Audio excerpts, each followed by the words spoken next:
to Navajo legend, Skinwalkers are shape-shifting witches that disguise themselves as deformed animals, like wolves and bears. The legend of the Skinwalkers is not well understood outside of Navajo culture, both due to reluctance to discuss the subject with outsiders, as well as fear that talking about them will somehow bring about bad omens. Number 5. It watches. My grandmother on my mother's side has always been very superstitious, for lack of a better word. She's not religious, but she does believe in a lot of paranormal stuff. Her mother was full-blooded Navajo, and her father was Irish. Either way, she'd never been anywhere east of Montana, and she grew up in Nevada. One year, when I was in grade school, we went to visit her. Most of the visit was pretty uneventful, typical, boring old people stuff, except she always kept her curtains drawn shut and would always peek out the window. And when someone would ask what she was doing, she would simply reply, "It's watching me." This went on for nearly the entire visit until a few days before we were due to leave. My grandma and my younger brother were in the front yard that evening, planting flowers, when all of a sudden, my grandmother starts shouting my brother's name, "Get away from that creature. It's not safe." Of course, being in Nevada, we all assumed that my brother had found a scorpion or a rattlesnake, so we all run outside to see my grandmother clutching my little brother and shaking in terror against the side of the house. Standing out in the yard was a large black Great Dane-sized dog. It was staring at my grandmother with an intensity I'd never seen before. It looked up at us, gave a little huff, and bounded off. I don't remember if it moved unusually fast or not, but I do remember it had really deep yellow eyes. When my mother asked my grandmother what had happened, she kept repeating, "The Skinwalker has found me." She moved a couple of weeks after that. Number 4. On the res at night. My uncle and cousin saw a large deer on the side of the road. When they got closer, it hopped over the fence like a bipedal man. One time, driving back from Gallup, my dad saw an old Navajo woman walking on the side of the road, and when he slowed to offer her a ride, she took off into the plains quickly with inhuman speed. Once when I was a kid, my family was at my aunt's house, which is in a rural, secluded area, when we were toyed with by a few entities. They would make animal noises, and when we looked to the direction from which the noises were coming, they would turn a flashlight on and off. The noises would come from all directions in increasingly shorter succession. Usually when I'm there on the reservation visiting, alone late at night, I will feel the presence of evil and dread. Panic and paranoia will wash over me, and as sudden as it comes, it will leave. Number 3. Glowing eyes of red. My uncle is Mexican and Native American. This happened in the Mojave Desert in Southern California.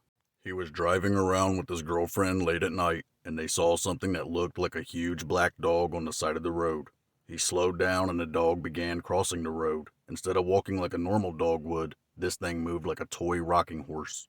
He said it stopped in the middle of the road and stared right at them, and its eyes had a red glow. My uncle is the most badass person I know, and it scared the crap out of him. Number 2. Winter horror. So this happened about 12 years ago. My family owns a farm in the heart of an Indian reservation. One winter I was home for Christmas, taking care of the farm while my parents were away Christmas shopping.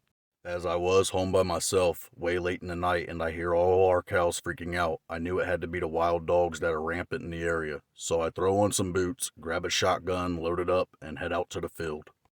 This was a perfect scenario for a horror movie. It was cloudy, but there was a full moon, and it was breaking through the clouds just right to light up all the snow. I ran out into the middle of the field, and just in time I see 2 dogs.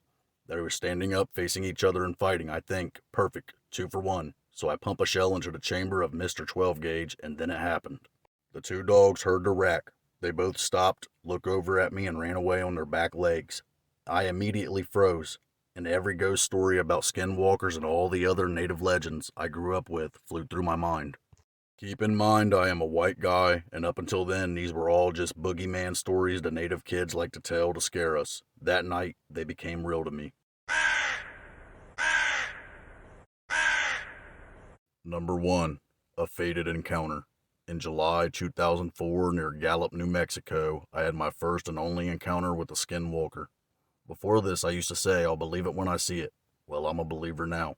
What I saw was not full human, nor full animal. I was moving and had just completed the cleaning and was with my 10-year-old son. We had called it a night and were headed out to our new place. As we walked up the front door, I saw a figure move from behind my neighbor's car to a nearby tree that stood between our apartments. It didn't have red glowing eyes, snarling teeth, or a rotten smell. It did move quickly, but not quick enough to avoid the light from a nearby light post and the porch lights. It didn't look at me or come toward me. It moved as if trying to avoid being seen. I was within 15 feet of it, but I did not look back to fully inspect it. What I saw was a wolf-like animal that sort of resembled the Beast in Beauty and the Beast, just not cartoonish. It had brown fur that completely covered it. It wasn't a pelt, it was a very large wolf. It didn't have any human traits except that it walked on its hind legs. It cowered behind the tree as we got into our vehicle. When we got in, I asked my son, "Did you see that?" Thankfully, he hadn't. My brother-in-law insists that it wasn't a skinwalker because I would have never seen it. To this day, I can picture what it looked like, know they exist, and pray I never encounter one again.